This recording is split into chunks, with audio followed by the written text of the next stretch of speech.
Hello everyone, welcome back to another video.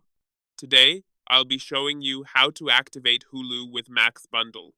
Make sure the Max add-on is included in your Hulu account. Once it's confirmed, download and install the Max app from your device's app store. Open the app, click Sign In, select Sign In with a provider, and choose Hulu from the list. Log in using your Hulu credentials.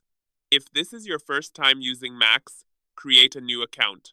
Otherwise, log in with your existing Max account details. You can also activate Max through a web browser by going to your Hulu account page, clicking the Max logo or activation link, and entering your Max account information. Check your email for a one-time activation code from Max, then enter the code to complete activation. Finally, click the Hulu link to log back in and finish activating the Disney Plus, Hulu, and Max bundle. Now, you can enjoy all three streaming services with a single login and the flexibility to cancel anytime.